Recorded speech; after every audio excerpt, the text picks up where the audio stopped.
morning, traders. Thank you for joining us on this WTV special on putting your mind over the market. I'm Jared Levy, Chief Options Strategist here on Wise Trade TV, and using psychology in today's market is not an easy thing to master. It takes a lot of discipline and skill to become a consistent and successful trader. Here to talk to you about what you need to do in order to put your mind over the market is Mark Douglas. Mark has been a successful trader since the 80s and has written 2 books on trading psychology, both Trading in the Zone and The Disciplined Trader. You've heard me talk about them many times here on WTV, and he is here today to help you become successful traders. Mark, good morning. How's it going? Good morning, Jared. Glad to be here, and I hope I can be of assistance to some of your traders who are viewing right now. Mark, you know, last time we were together was at Wise Fest, and had a lot of fun. I'm really excited that you're here with me today. Thanks. So let's get started. First of all, you know, one of the main issues that I see all the time is that people don't use their method to its full potential. In other words, there's a negative correlation between what the trader ends up with and what he could have had if he just followed his methodology. Right. In your DVD program, you refer to this as the profit gap. This is a problem. You refer to it as the profit gap. And I think it's one of the least understood concepts of trading. Can you address this a little bit, this profit gap? Yeah, that's actually a really good place to start because I think that more than anything, what your viewers want or what your customers want are consistent results. They want to be able to produce an income that, you know, that they can rely on from their trading. And I'm sure that you know, many of your viewers have already realized that getting a steady income is not such an easy task. Yeah, and everyone seems to get trapped thinking that because trading is easy. Right. Or because it's easy to find yourself in a winning trade, exactly. Which many people do. Right. You know, that they think it's also easy to become a consistent winner. Right. And you know, it took a long time before it actually dawned on me that winning and being a consistent winner are 2 completely different animals, 2 different things. And in some ways, there isn't even a relationship between the 2. It almost seems like there's no relationship between the 2. Yeah. That's what you're saying, right? Yeah. Yeah, that's a real hard mental barrier to break through. Mainly because, you know, it's so easy to find yourself in a winning trade because winning actually requires no skill at all. In other words, unless you consider that, you know, the being able to click a mouse button or, you know, tap a pad is a skill. Right. And we don't have to have a reason or good reason or actually any reason to put your cursor on the buy or sell button and then immediately find ourselves in a winning trade. And it could be a monster of a winning trade. And what did it take? What kind of you know, what kind of skills did it take to actually experience this? Absolutely none. Yeah, so it'd be natural to take the leap from, well, if it's this easy to win, it can't be that much harder to make a steady income. Like you said, it's that easy to click the mouse and for me to sit there and make $5,000 or $10,000, then it must be pretty darn easy for me to sit there and make a living out of this. You know, and that's what I thought for a long time, but that is not the case. No, and that's exactly how I started out too. And I know, not unlike a lot of other people who are willing to, let's say, give up a real high-paying career to be a trader because they thought it couldn't be that hard. So what makes consistency so challenging? What's the big hurdle there? Well, we're going to get into that, but at the most general level, I'm going to say that it requires learning the type of skills that people just simply aren't used to learning. Mental skills. Mental skills, yeah, exactly. In other words, it requires mental skills. Most people assume that because their technical method gives them a signal to get into a trade, that if the method produces a high percentage of winners, it will equate to a consistent income, not taking into consideration that the proper execution of those signals requires mental skills. Give us an example of this. Well, take for an example, you know, a high school basketball player who, you know, he'll go in the gym and practice throwing his free throws, maybe for even 2 or 3 hours a day. It wouldn't be unusual for him to be able to hit 50 in a row, would it? I mean, that's not see that all the out of the time. realm of reality, right? Okay, so the problem is that could he even hit 2 in a row if the circumstances were he was in the final game of the NCAA championship, his team is down 1 point, there's only a few seconds left on the clock, and he was just fouled. Changes everything. Yeah, under those circumstances, without the appropriate mental skills, hitting either one of those free throws is very unlikely. And regardless of how well someone could do it in practice, most people would choke. So really the skills you're referring to, what you're talking about, Mark, is actually staying focused on the process, staying positively focused on the process itself, in this case, of throwing the ball, in our case, obviously, of trading or following your method, right, and not being worried about blowing it, about the consequences of what could happen if this trade goes wrong.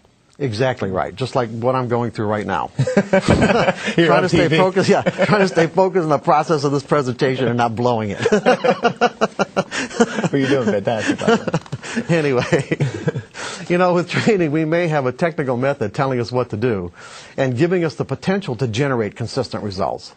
But like the basketball player, without developing the appropriate mental skills, it's unlikely we'll be able to do what our method or training plan is indicating without making a number of potential execution errors. In other words, to stay positively focused on the process of trading by doing exactly what we need to do, when we need to do it, without hesitation, reservation, or fear. Okay. That's interesting. So you see, no matter how good a technical method is at generating winning trades, turning those winners into a consistent income requires the ability to do or not do some things that the method itself can't help us with. For example, our method can't force us to predefine the risk of getting into a trade. Or if we do predefine the risk, our method can't force us to take the loss that ends up turning into a bigger loss. Right. And you know, that's happened to everybody. Okay? Our method can't prevent us from moving a stop closer to our entry point where we get stopped out and the market trades back in our favor. Our method can't prevent us from hesitating and getting in too late. Or our method can't stop us from jumping the gun and getting in too soon, where the signal to actually get in never really develops. And our method can't stop us from getting out of a winning trade too soon and leave money on the table. Nor can it prevent us from letting a winning trade turn into a losing trade without having taken any profit. I know that all of our traders have experienced these issues. I know they have, and I think really what you're saying is that the methodology, and this methodology, folks, what we're talking about when we say the word methodology is the Wise Trade software, that's our method. And it can give us winning trades. We've seen, I know all of you have had winning trades, but it cannot give us consistent results if we're susceptible to making the kind of mental errors that you're talking about here. Okay? Exactly right. Yeah, that's exactly what I'm saying. And all the mental errors I just listed are the result of thinking, believing, or assuming that our technical method is telling us what's going to happen next on a trade-by-trade basis, and not understanding that technical methods aren't designed to do that. Technical methods and patterns are designed to put the odds of success in our favor over a series of trades. It may not seem like it on the surface, but there's some profound psychological implications here. What this means is the outcome of the signals generated by any technical method on a trade-by-trade basis are unique and random. In other words, there's no way to know in advance what the outcome to any particular signal will be or what the sequence of wins or losses will be over a series of trades. It's a mouthful. and I understand what you're saying. And I think, you know, we need to, first of all, know that many of our viewers out there are experiencing the same sort of thing, okay? And they're probably going to have some trouble grasping this concept that by accepting the randomness of these outcomes, they can produce consistent results. That's an odd concept. Yeah, but that's exactly what I'm saying, Jared. I know it's somewhat of a paradox to think that events that have a random outcome can produce a consistent result, but think about it. This is the principle that's been used by casinos for hundreds of years. Right. Technical methods and patterns will give the individual trader the same kind of advantage the casino has over the individual player, if the trader can think about it from the proper perspective. On the other hand, if a trader who has generated his signal from a technical method hasn't learned to integrate this principle, this randomness principle, into his trading regimen, he'll undoubtedly find that trading can be one of the most frustrating, if not exasperating, endeavors he's ever chosen to undertake. You know, and I know there are a lot of viewers out there who may be experiencing frustration. In fact, I know there are definitely viewers who are experiencing frustration, but I'm not sure if they're making the connection that the reason because, you know, they don't believe in this randomness principle where you can generate consistent returns by looking at the outcomes of their trades as random and unique. Right. They have to be able to view that as random and unique. You know, that's I think the big issue. No, I know, and that's why we're here explaining it right now. You see, the frustration comes from our expectations. It's from expecting something from our technical method it just can't do. Technical methods define and identify patterns in collective human behavior. Right. Now, the patterns definitely exist.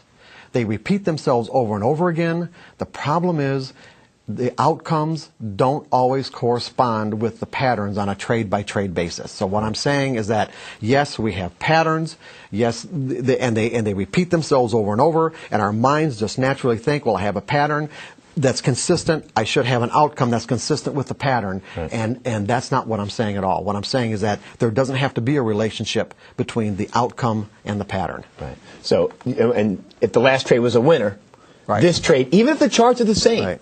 Even if we've got the same exact signal, the same looking chart, there's no guarantee that this trade is going to be the exact same as the past one. Exactly. In other words, this trade, the trade I'm in right now, could turn out to be a winner.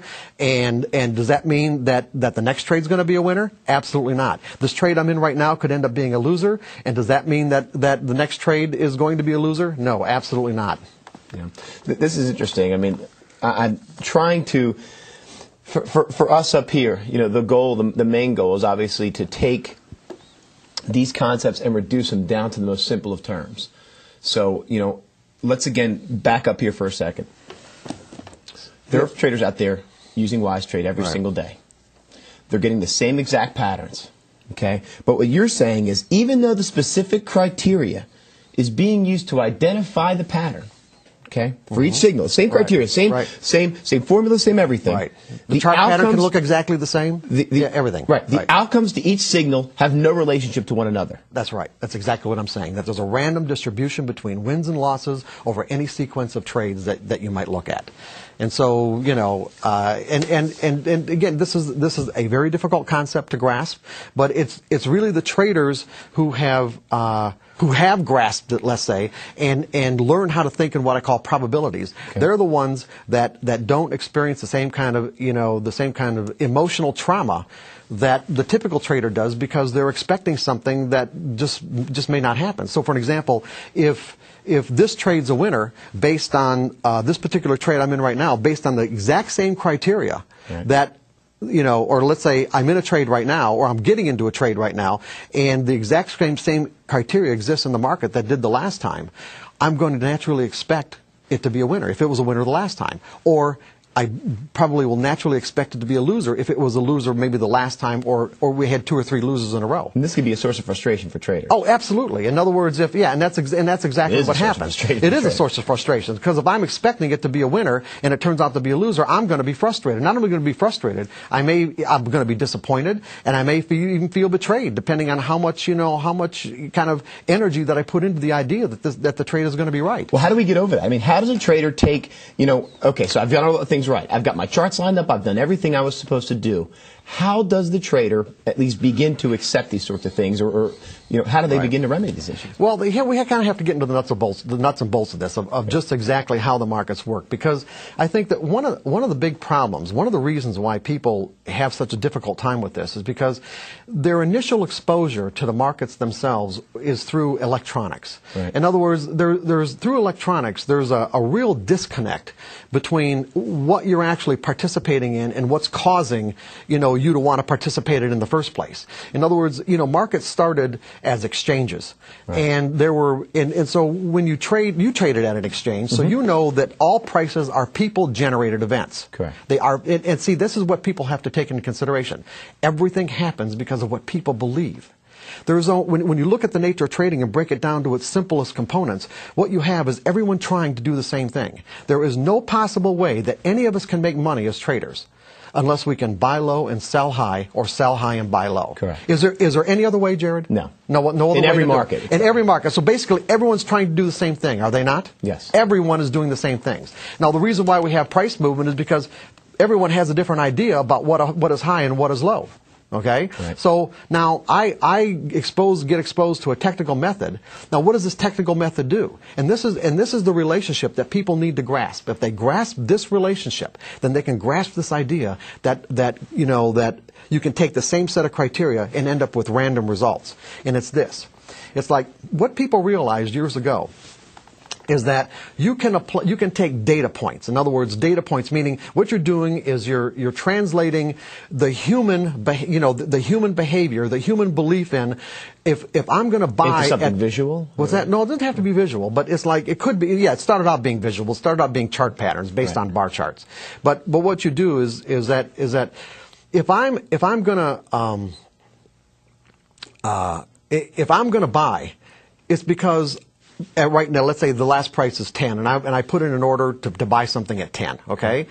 It's because I believe that the market's going to go to 11, correct, or it's going to go to 12. Right. Certainly if I thought or I believed it was going to go to 9, I would wait, would I not? Correct. So the reason why I'm buying at 10 is because that's what I believe.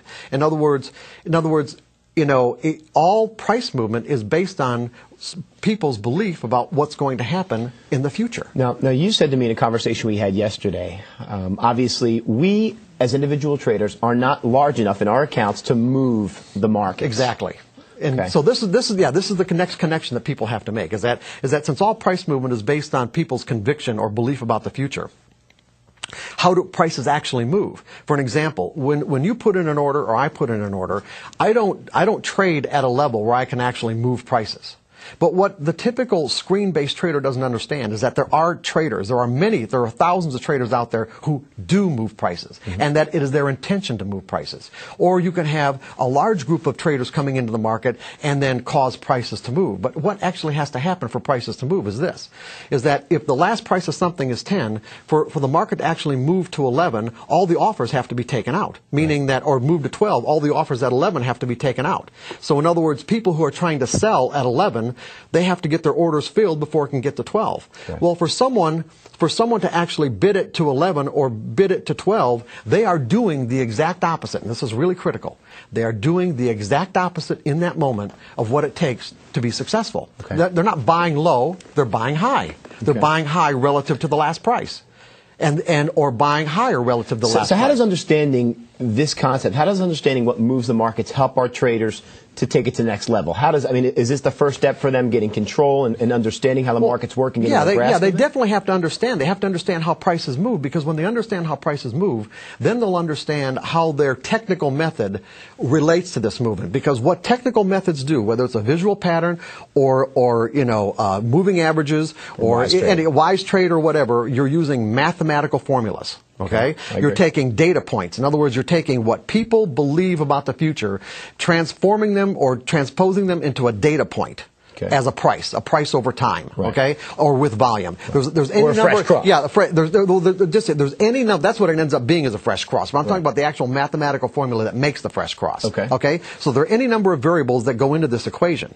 Now, what people have found is that, and this is here, what people have found is that using these data points into certain types of mathematical equations, you can find patterns in collective human behavior. And what these patterns mean is this, is that when this set of criteria, okay, is present in the market, that there's simply a higher probability than not. In other words, there's a higher probability, or what I'm going to call an edge, a higher probability of one thing happening over another, that other people are actually going to come into the market and bid it higher from here or offer it lower from here. There's just, in other words, when the pattern is present, this collective pattern is present, it will repeat itself. But the problem is that it repeats itself on a random basis, because even though the actual mathematical criteria is exactly correct or exactly the same. Mathematical models can't predict human beings. That's right. Mathematical models can't predict who the actual individuals who are going to come into the market and actually do it. In other words, it takes someone to do it. When you put on a trade, if you're not going to make your trade a winner by bidding the market, if you bought something by bidding the market, using all of my money. Using all your money to if you bought something at 10, you could actually wipe out all the offers and bid it to 11 or bid it to 12 or bid it to 13. Now, the price is at 13. All the trades that you put on at 10 are winners, right? Yeah, but I still bought it at 11 and 12. Yeah, but you're averaging up. But the point is, all the trades that you put on were winners. You actually made yourself a winner. That's correct. But what I'm saying is that when you don't trade at that level, we are actually obliged to other traders to come in to buy something at a worse price than what we thought was low to make us winners. So what you're saying is most of us out there are dependent upon someone else to move the market for us. We're trying to identify that pattern, obviously using the Wise Trade software to find those common entries. But again, it's a random event. We're putting the edge, you said, in our favor. Yeah. Jared, when you put on a trade, okay, do you know who, now what we've done is we've reduced the market down to these terms, okay, that it takes someone else to make us a winner, right? Correct. Okay, when you put on a trade, do you think about who that might be, who might come into the market to actually make you a winner? No, of course not. Yeah, no. And if it turns out to be a winning trade, do you know who those traders were or who that trader was that actually made you a winner? No. Is there any way to know? No. There might be, but it'd be pretty hard to find out, right? I mean, you could go to the clearing firm, the firm that clears the bottom line is bottom line. Yeah, exactly. So what I'm saying is that when the pattern presents itself, like, okay, I have an edge here. When the pattern presents itself, we don't have any idea of who is actually going to come into the market to do this for us. And so there's no point in analyzing. There's no point in judging. There's no point in trying to figure out whether it's going to work or not. It would be like, for an example, if I said to you, Jared, I'm going to give you a coin, and this coin is weighted in a way where it's going to come up heads 70% of the time. Right. Now, just because I know mathematically and statistically that this pattern of coming up heads 70% of the time exists, is there still any way for me to know the actual sequence to heads to tails? Of course not. It's an infinite. Well, no, I'm saying, do I know the sequence? In other words, I'm going to flip the coin 100 times, and statistically it's going to come up heads 70% of the times. I still don't know which flips are going to come up heads. Which flips are going to come up heads. They say which flips. It's not the times. Right. Which ones? In other words, we flip the coin once, it comes up heads. Flip the coin twice, it comes up heads. The next one's tails. The next one's tails. The next one's tails. In other words, we could have streaks of heads or tails. Okay, yeah. We could have streaks in there. The point that I'm making is that there is no way to know the actual sequence. But at the end of the day, we know we have 70%. So what that does, that obligates us, if we want to be able to trade our methodology in an effective fashion, to be able to utilize this methodology in a way where we can extract the maximum amount of profit that it makes available to us based on the pattern that it identifies. We have to do it in certain ways. In other words, our mind has to be free to be able to execute these trades without making trading errors. And the trading errors come from believing that because the pattern is present, that it's going to give me a winning trade on this one. This trade is going to be a winner. You can't think that way. No, you can't think that way. You can't think that That's the way the typical trader thinks. Right. The typical trader thinks, I'm not going to put this trade on unless I think it's going to be a winner. Or why would I do it? And it skews our expectations. See, it messes our expectations up. Let's back up a couple seconds here. There's some great stuff here, Mark, and I hope our traders are getting all of this. You're basically saying, and this makes a whole lot of sense to me, and I hope it's getting through to you guys, we have a tool that gives us an edge, whatever it is. Right. Even if that edge is 2% or 3%, I don't know if we can. No, it's more than that. Maybe more than that. What do you mean more than that? It's a lot more than that. It's far more than 50%. Well, I was saying greater than 50. Okay. I was using edge is defined as. I see. Okay. So maybe 55 or 56% of the time. Right. Let's just say. And the thing is, it doesn't even have to be 50% to actually make consistent money. That's what people can realize too. That depending on what the ratio is between what you have to risk to find out if a trade is going to work and how much profit it generates when it does, you don't even need a 50% win-loss ratio. Right. As a matter of fact, back in the 80s, there are, one of the most famous traders from the 80s, Richard Dennis, on a percentage basis, 95% of his trades were losers. 95%. But the 5% that were winners were monsters. And he was able to put on trades at a 95% loss ratio and make, at the most at one point, I think around 1987 or 1988, he had $400 million. Is that using his edge? Or his money management, or a combination of both? A combination of all of it. Okay. And see, one of the things he did too, and this is something I ought to really qualify with, he would use orders to actually probe the market. See, there's one of the things, I don't want to leave what we're doing right now, but I'm going to just kind of divert just for a moment. Okay. And so that people understand that one of the first things to be a successful trader that you have to learn, other than the fact of finding a good edge, meaning something that puts a pattern, a collective pattern that your edge identifies, that puts the odds in your favor, right, that there's a higher probability of one thing happening over another once this pattern is present in the market, is that you have to learn how to think in probabilities. In other words, you have to get your expectations aligned with the way the market actually exists. Right. And when you do, in other words, when you learn these kind of mental skills and you're able to execute your trades without fear and without hesitation, without analyzing, or even without thinking for that matter, because you don't need to think. I'll give you an example. A professional trader, what a professional trader thinks about when there's an edge present is, does he think about whether the edge is going to work? Absolutely not. Because he knows, he has learned there's no point. Right. There's no point in analyzing or judging or building a case for or against whether that trade is going to work, because he understands the human component. Okay, But what he does think about is he thinks about the risk. How much do I have to risk? How far am I going to let the market go against this position to tell me that other traders are either going to come into the market and make me a winner or not? And he also has a plan for how he's going to take profits. Right. But the typical trader, what does the typical trader do? They don't have a plan. Well, or they think about the trade too much. They think about, is this going to be a winner? Is this going to be a loser for me? The exact opposite of the professional. So what the professional does is basically... And then once they make up their mind that it's a winning trade, they don't predefine their risk, do they? Right. And they also don't have a plan to take profits because they think when it's going to be a winner. It's going to go on forever. And I want to talk about that. We're running up on the break here, but I want to talk about that on the other side. But what you're saying is the bottom line is the professional sees the entry. He sees the pattern, whatever it is, the edge, enters in, not thinking if I'm going to win or I'm going to lose, but has a money management strategy in place, knows exactly how much he wants to win or is willing to win and how much he's willing to lose or risk. Right. Exactly. Now, does he put a cap on the upside? Does he put a cap on his win side? It's not a matter of a cap. It's a matter of how, his assessment of how much potential there is. Okay. In other words, see, the problem is on a winning trade, we're obligated in a sense to make these never-ending decisions as to what the risk to reward ratio is. In other words, as the market's going in my favor, what's the risk of finding out that it's going to go further? And that's why so many professional traders or people who teach trading advocate scaling out of positions. Right. Mark, this is all great stuff. We're going to have to wind it up. We've got to go to a break. Welcome back to the WTV special on putting your mind over the market.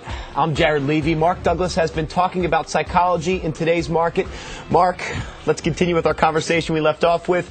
We were talking when we left about the flip of a coin. Right. And you said that you had a coin that was actually weighted on one side. You gave an example how a coin was weighted on one side, and over a series of flips, that coin had a 70% chance of, in this case, landing on heads. Right. Whereas in our software, we give you the edge, and maybe with our software, you have a better chance of being right or having a winning trade if you get in on a certain pattern. Right.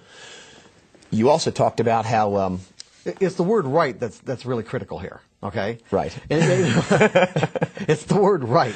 In other words, what people need to understand is how does believing in a random result affect your expectations? Because see, what we don't want is we don't want to get into trading with the possibility of being disappointed, or the possibility of being dissatisfied, or being even betrayed, because a lot of traders feel that way. They really feel betrayed. And the problem is that when that potential exists, it has the effect of affecting the way that we see market information in detrimental ways.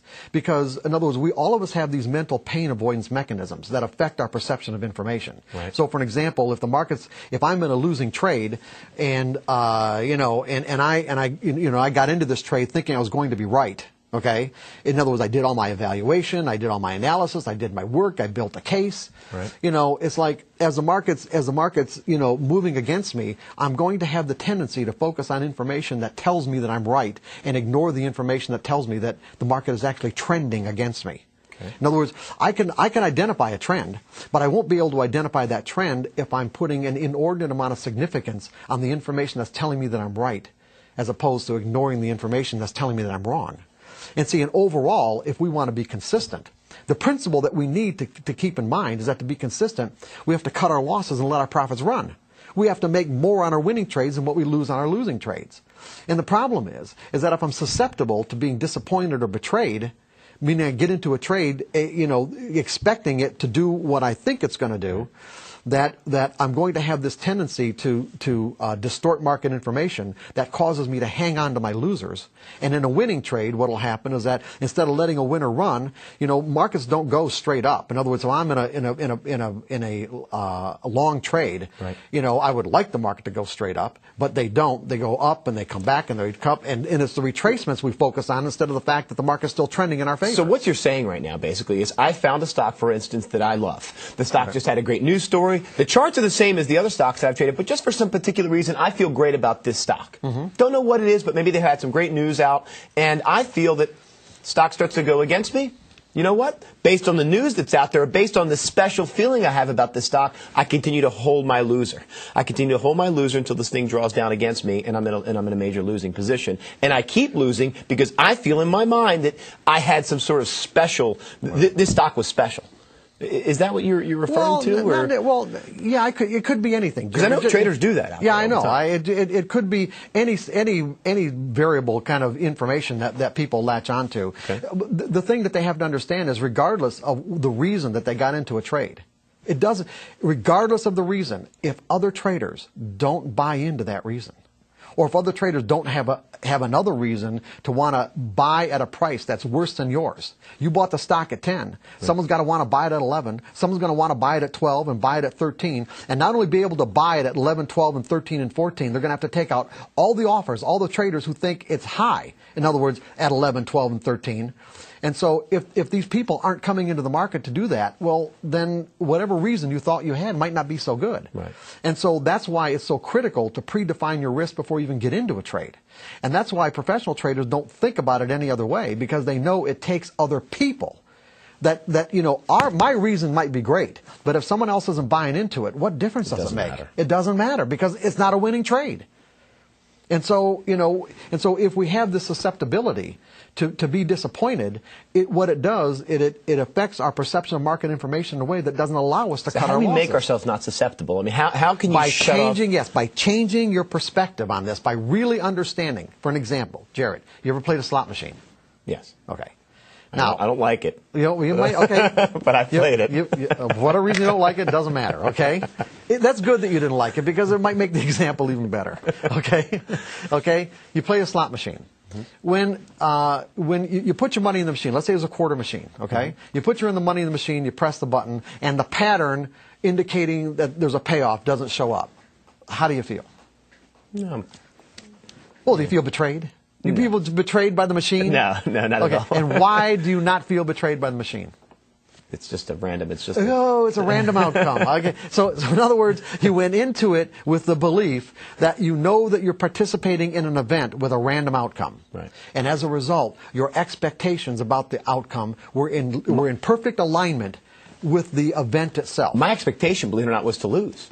I know this sounds crazy, but when I put the quarter in, I thought, you know what, I'm probably going to lose this quarter. Yeah, exactly, okay? Because you know, the odds aren't exactly in your favor. And what trading systems can do is actually put the odds in your favor in a way where we own the machine. Believe it or not. I mean, this is the whole role reverses if you learn to think about it correctly. In other words, if you understand that, you know, so for an example, well, let me backtrack a little bit and say that most traders, you know, if you compare trading to a slot machine, the difference would be that with a slot machine, we can't play until we've accepted the risk. In other words, we actually have to take our money out of our pocket and put it in the machine, or otherwise we can't play. Right. So that implies that we've accepted the risk, because the degree to which we have not accepted the risk, we wouldn't be able to put our money in the machine. That is our loss. The quarter is our loss. That's the risk. No, that's not our loss. That's just the risk. That's just how much we're willing to invest to find out if it's going to work. Okay? Okay. And then what we do is we wait for a pattern to show up. And if the pattern's, you know, a jackpot, great. If it's not, then we might be willing to put another quarter in the machine to find out if it is. The difference with trading, and this is where people's mental idea of what this is all about gets messed up. The difference with trading is that the pattern shows up in the market. First. The pattern shows up first, okay? Then what we have to do is put up our money, meaning how much am I willing to risk to find out if it's going to work? But most traders, because they evaluate, because they judge, and because they analyze, they think that and build a case for the pattern being right, they actually talk themselves out of believing that the risk even exists. They might give lip service to the idea of putting a stop in the market, like some of those errors that I said in the beginning. Right. How many people put stops in the market and take them out, and then then let what would have been a small losing trade go into a big losing trade? That's lip service. You see, well, okay, I've been told over and over again I got to put stops in the market, so I'm going to do it. But they haven't really accepted the risk. Right. We see it every day. Every day. Yeah, they haven't really truly accepted the risk because they don't want to be wrong.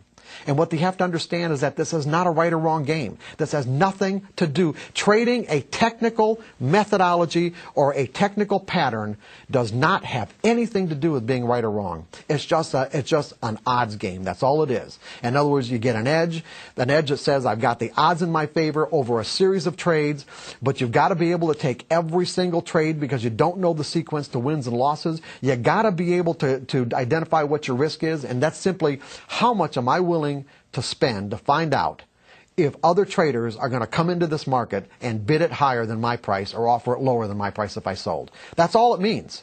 And then, of course, you have to have a money management plan for how to take consistent profits. Right. Which And is see, another, the which thing- is another problem all in itself. Oh, yeah. But see, the thing is, it's like when you change your perspective, when you change how you think about this, okay, it's like I know there's a random outcome to these patterns. And so I know it's not right or wrong. And so what potential do I have to get disappointed? No more potential than what you had to get disappointed by putting a quarter in a slot machine and it didn't come up with a jackpot. Right. And see, this is the critical thing here, Jared. You got to be able to change the way you think. This is what's the title of this program? Mind over markets. Okay, you got to be able to change the way you think. And how does a trader do? I mean, what are the steps? I mean, is there obviously by reading your books, by getting themselves immersed in your thinking, is certainly a way to do that. Is there anything from this point forward a trader can begin to do, or thoughts that traders can try to add to the repertoire to begin to think like a professional trader, have that carefree state of mind, and start to change the way that they view the markets and their risk? Is there an exercise they can do? Yeah, absolutely. I mean, there's an exercise in trading in the zone, exercises in how to think like a professional trader, and basically all it really takes, Jared, is simply a sincere willingness to do it. Honest to God, it's just like anything else in our lives. When we realize that there's a particular goal that we have, and there's a strong desire to achieve that goal, then we're going to take whatever steps we need to achieve it. Whether those steps are trading in the zone or how to think like a professional trader or some other methodology that people are more comfortable with or whatever. The point is that if someone really sets their mind, any of us, when we really set our mind at getting something, we'll get there. We will get there, but the difference is, like we started out in the beginning of the program, the difference with this is that what we have to set our mind at is how to change our mind. Okay, and that's why there's so many people who are so close to getting it, but never really get beyond that threshold. What's that hurdle? Why can't? Because people don't want to change the way they think. It's that simple. People don't like changing. How can people get to the carefree state of mind that you talk about? By changing the way that they think. They've got to eliminate the potential to think that the market's going to disappoint them. They've got to eliminate the potential to think that the market's going to disappoint them. And the way they eliminate the potential is by understanding that trading is not about being right or wrong. It's a probability game. Right. If you're trading technically. Now, I don't want to confuse people, but I got to say something else. Is that traders do evolve. We got an hour and a half, by the way. Keep going. We do? Oh, okay. Well, yeah. You got that long, honest to God? Go ahead. Oh, my.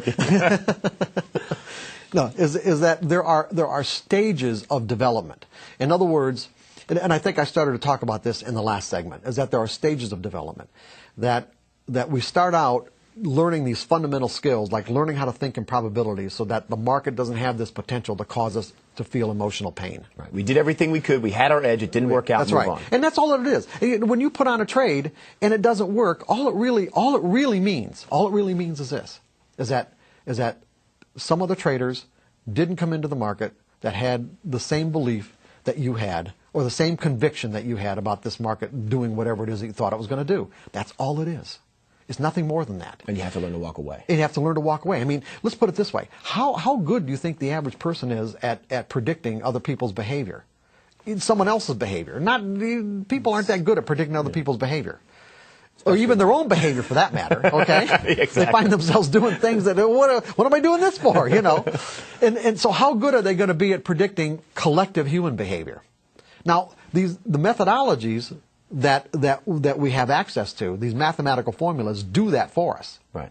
But you have to understand that there's no possible way that these mathematical formulas can predict the outcome of these patterns on a trade-by-trade basis, only on a series of trades. In other words, what they're really saying is that I have the odds. So when I get a signal from my methodology, at the very most fundamental level, what this is telling me is that fresh cross. There's a higher there's a high, or let's say the odds are in my favor. The odds are in my favor that somebody is going to come into the market. This is what the pattern means. Right. The odds are in my favor that somebody is going to come into the market and bid it higher from here if I bought, or offer it lower from here if I sold. That's all it's saying. Now, they're either going to come or they're not. And so as a result, I don't look at this as being a right or wrong. I look at this as how much distance am I going to give the market to move away from my entry point to tell me that they're either going to come or they're not, and any further is not worth the money of finding out. It's not worth the cost of finding out. That's all it means. Do you talk about stop losses? You talk about stop losses and management in your DVD. Yeah, absolutely, but not like very specific. Not the kind of specifics that like if you're in a half an hour time frame, how much. Well, that's the trader's decision. Yeah, but the trader, dependent upon their trade style, is going to adjust their stops according to their account size, according to their risk tolerance, etc. Right.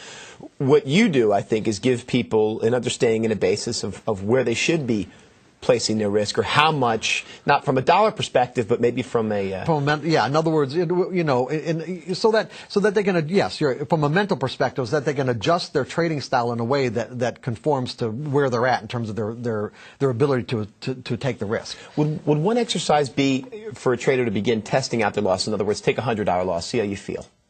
If you were able to take a $100 loss and walk away and not fret too much about it, not let it stress out the rest of your trading day and not think about it, maybe then you could say, okay, I'm willing to trade a more volatile stock and move to something like a $200 or a $300 loss, etc. Is that an exercise you think would be beneficial? Oh, absolutely. For the traders? Yeah, absolutely. I mean, and that's what I suggest to people, all the time. Especially, I was doing coaching. It's like, and when I was doing coaching on an active basis, I mean, I was coaching some pretty substantial money managers, and they'd get into a situation where they're on a pretty good losing streak, and often it required that they actually go back to a risk level that they hadn't. Meaning that if they were trading 10,000 or 100,000 shares, or willing to take $500,000 or $1 million hit on a trade, to get back to where they felt more in sync with the market, that they may have had to go back to only trading 1,000 shares. And see, and when you're working in a corporate situation like that, with other traders, that's often a hard thing to do, but that's exactly what they needed to do. I suggest to people that I mean, look at it this way: paper trading. Okay, a lot of people who teach trading say that there's no point in someone paper trading, because there's oftentimes a huge difference between the results they'll experience paper trading and what they'll experience when their real money's on the line. Yeah, because there's no real money on the line. In other words, I'm sure there are probably a substantial number of viewers out there who can make consistent money following their methodology, paper trading, and then they start doing real trading, and everything changes. Okay, well, and so a lot of teachers have said, well, there's no point in paper trading because there's no correlation between the results. Well, that's not really true, because what paper trading can do for people is very beneficial. One, it's a graphic demonstration of the gap that exists in terms of mental skills that they need to acquire. In other words, it's a good way to get familiarize yourself with your trading platform. It's a good way to really get confident with your methodology. But more so, it is a graphic representation of the mental skills that you don't have. That's an interesting concept. Yeah. So in other words, how does someone convince themselves that they need those mental skills?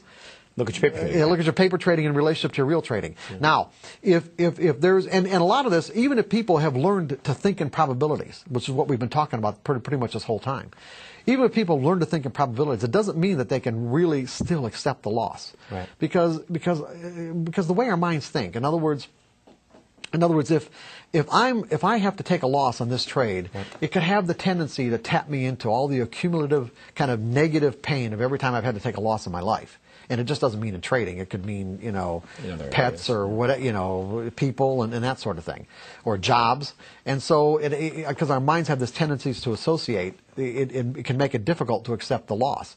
So a lot of times what people would have to do, and they also would find difficult to do, because a lot of times people get into trading because they want to impress their friends or their family, like, I'm a trader. Right. But what they might have to do is that when they graduate from paper trading, they might just, the amount of risk tolerance they have might only be just 10 shares, and risking $1 on those 10 shares. And you think, well, what's the point of that? Well, the point of that is that, when you can trade those 10 shares flawlessly based on whatever your methodology says, and do it without any fear or because you were able to make those trades in the paper. I mean, you made those trades in the paper. Then you can go to 20 shares and see how that feels. Then you go to 30 and gradually work your way up. And people aren't willing to gradually work their way up. This is a concept that we've never even talked about. I've never actually heard it put this way, Mark. I have to be honest with you, where you look at your paper trading account as almost your goal, if you will. Almost like this is where I could be if I was trading from a carefree state of mind. Absolutely. It's perfect. This is where I could be if I had that carefree state of mind. If I had the mental skills that allowed me to do exactly what I need to do without reservation, without hesitation, without fear. That's the way that we can, and that's, and that's basically what we're getting at. How do we use the methodology that we have and the capability and the potential of that methodology to its maximum? You need the mental skills to do it. You made reference before, both at WiseFest and earlier we talked about some events of pain, pain in your life. And a lot of our traders right now feeling some pain with what's been happening in the markets the past couple of weeks.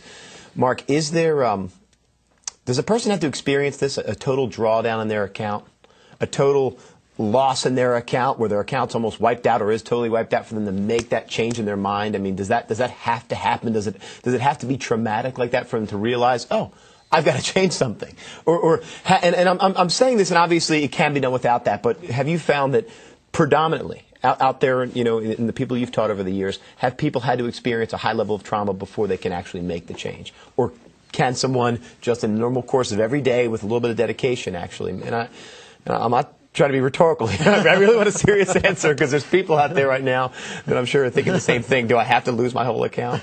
Does this have to happen for me to make a true change? You're in pain right now, are you, Jared? What's that? Yeah. I'm good. I've been out of the market all week. I'm just kidding. Yeah, well, you mean like the gutter principle? Yeah. Is that what you're referring to? Explain the gutter principle. The gutter principle, in other words, how much in the gutter do you have to be before you're willing to say, I'll do anything? Mm-hmm. As a matter of fact, this kind of brings something up. Is that when I was actively coaching, my coaching clientele basically fell into two broad categories. One was with traders who were already successful, who were already consistent, and what they wanted were, they wanted fine tuning. Okay, they wanted creative ways of fine tuning themselves so that they could actually increase the amount of money that they make over a year, or whatever. And then you had the other group was they're literally in the emotional gutter. Okay, they're so exasperated, they're so frustrated because of the potential that it's so obvious what the potential is, and yet there seems to be these invisible barriers that keep them from getting into that potential. That they come to me saying, "I'll do anything." And that's, now everyone has different tolerances of pain before they get to the point where they say, I'll do anything, and mean it, and be sincere, and mean it. Well, and mean it. That's the whole thing. They got to mean it. Mark, we're wrapping up the show. We have a couple more minutes now. There was a couple points I know you wanted to make before we end up this show. And guys, just so you know, next show we're going to open up to phone calls and emails. So if you want to start lining up your emails or your phone calls, do that now. Mark, a couple more minutes to go. In this arena, I mean, is there any message you can give to our traders or any final thoughts, maybe a mantra, something? No, just basically, just to kind of, sum up what we've been talking about, that if consistent results are your objective, then you're going to have to learn how to think like a professional trader, because that's what they do. They make consistent results. That's why they're pros. That's why people give them their money to manage. That's why they have jobs where they actually trade for a living, because if they didn't make consistent results, they wouldn't keep their jobs. And so to do that, you have to learn to change the way you think about trading in a way where it doesn't cause you to have this potential to think that you're going to be disappointed or betrayed or put you into a state of emotional pain. It's like getting to that carefree state of mind. And once you get to that, once you shift your perspective, everything changes. It's not about being right or wrong. And when you really understand that, and then you go through the process of learning how to accept the risk of losing, then everything about your trading will change. So when the patterns present themselves, you trade them. You trade. You don't think about it. There's nothing to think about. It's like, don't think. There's nothing to think about. And you trade within your means. Except the risk and how you're going to take profits. But I'm saying the pattern itself when the pattern presents itself, there's absolutely nothing to think about. That is because the objective there's no way part about trading. you can know. Yes, there's no way you can know what the outcome is going to be. Mark, we do have another hour, like I said, so Okay. we've got plenty more time to go. One last thing I wanted to ask you real quick. We've used this word edge a couple of times. Right. A lot of our traders are not familiar with this word edge. I've used it on the floor. Edge to us was basically having a spread in there. In other words, if we had an option that was worth $1, the ability to buy it for 90 cents or sell it for $1.10. Mm-hmm. How do you define edge as a closing thought? It's just simply an edge is just a higher probability of one thing happening over another. That's all. Just a higher probability of one thing happening over another. But keep in mind that within the context of what we've been talking about, it's a higher probability happening over another over a series of trades. A series, okay? So in other words, like for example, what I do is I teach people to trade in sample sizes. Right. So that instead of saying to themselves, I'm going to take the next trade, I'm going to take the next 20 trades. Right. I'm going to keep myself in the game. I'm going to keep myself in the game and see what happens over the next 20 trades. And then if I get the kind of results that I like, I'll take another 20. If I don't, I'll tweak my methodology so that I get better results. Mark, it's been great. We'll see you back in a couple minutes. Guys, It is time for a break. We want you to get your questions in for Mark. You can give us a call at 1-866-WTV-WISE. That's 1-866-988-9493.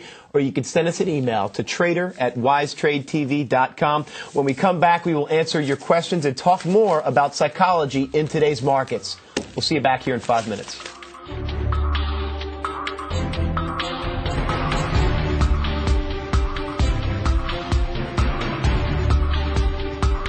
Jared are still here and ready to answer your questions. You can give us a call at 1-866-WTV-WISE. That's 1-866-988-9493. Or you can email us to trader@wisetradetv.com.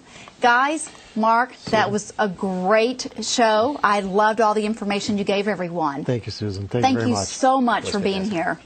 I know at WiseFest everybody was thrilled to actually get to meet you and see you in person. So it's a special pleasure to have you as a special on WTV. Thank you. Different for me. I've never been on live TV before, so this is. Well, you're doing a great job. Thanks. Well, guys, we have lots of callers and emails to no surprise. So why don't we get right to the phones? Let's get going. We have a call from Brandon in Massachusetts. Good morning, Brandon. Hello, guys. Brandon, hey. And lady. Good morning. What's your question for Mark?